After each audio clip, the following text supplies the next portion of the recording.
Travel to Macau for 1 day part 2. So after ko ngang mapasyalan itong San Malo ay bumalik nga ako dito sa may bus stop kung saan ako bumaba kanina ng 101X.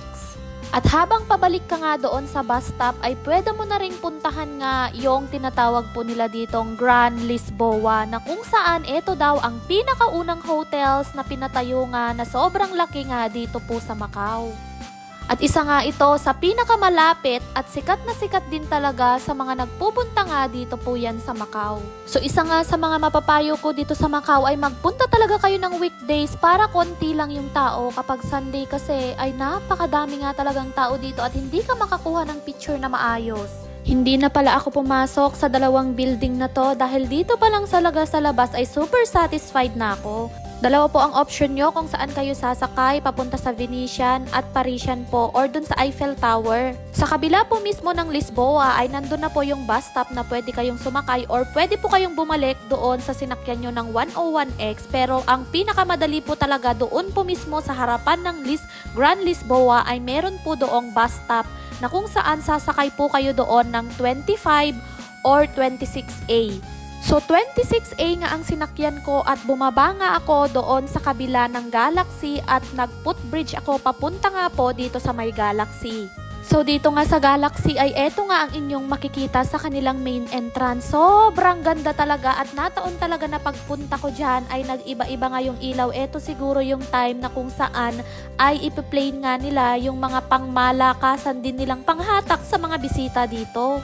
Alam nyo ba na pagpunta nyo ng Macau ay dapat ay magbaon talaga kayo ng sobrang sipag sa paglalakad at magsuot kayo ng komportableng sapatos kung gusto ninyong libutin ang buong Macau. Halos mga luxury at branded items nga ang nasa loob ng mga hotels na to. After nga nyan, lumabas ako dito sa Galaxy at sa tabi nun ay ang Venetian naman na kung saan eto naman ang inyong makikita na akala mo ay langit pero hindi po yan langit. As in na ginawa po nila yan, so sobrang ganda po niya talaga. At dito nga sa Venetian ay pwede kang sumakay doon sa tinatawag nilang gondola. Hindi ko lang din alam kung magkano nga yung bayad. Na-entertain nga rin yung mga sumasakay dito sa gondola dahil nga may ginagawa din yung operator at madalas nga ay kumakanta rin siya at naririnig din naming mga nanonood sa kanila. At kung balak mo ngang mag-shopping ay pinakamaganda talagang puntahan yung Venetian dahil dito ay halos kompleto ang lahat. Isa nga sa mga nakita ko dito sa loob ay nandito yung Zara, Uniqlo, Busini, lahat ng mga pwede mong bilhan na hindi ka masyadong mapapamahal.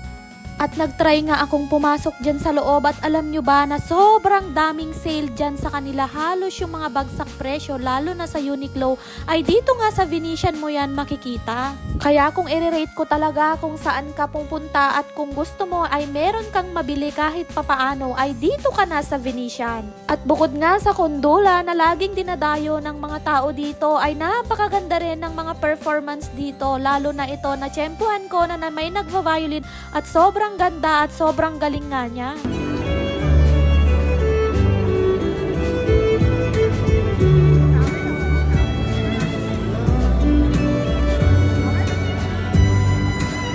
So para sa akin ay sobrang satisfied na talaga ako dito sa may Venetian. At ang Venetian nga sabi ko nga sa inyo ay sobrang lawak niya nga talaga.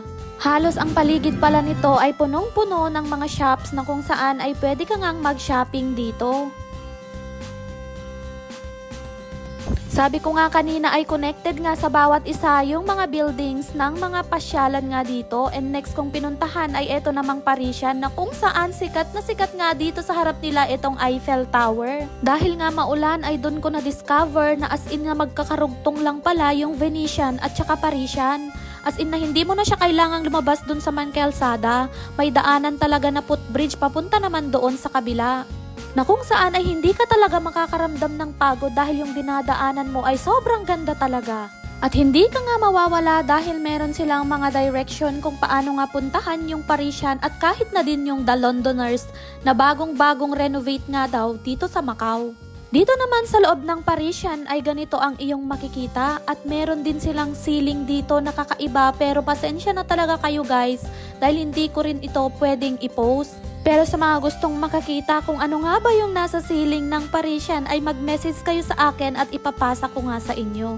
Eto namang tall man na nandito sa loob ng Parisian ay isa naman sa mga panghatak nila. Pwede kang magpa-picture pero ako ay hindi na nagpa-picture, binidyohan ko na lang siya. Sobrang ganda rin po talaga nung nilagay nila sa ceiling ng Parisian, pero gaya nga ng sabi ko ay for my eyes only na lang at hindi ko na po ito ipopost.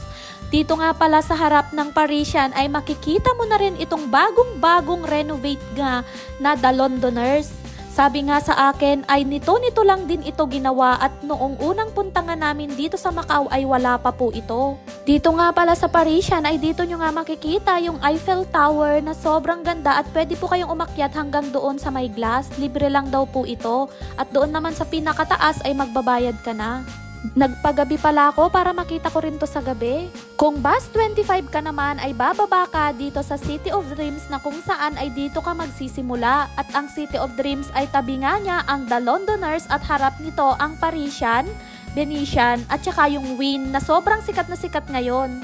So kung gusto mong malaman kung bakit ko sinabing sikat ang Wynn Hotel dito sa Macau ay panoorin mo na ang part 3 na to. O siya, hanggang dito na lang muna. Follow my page for more!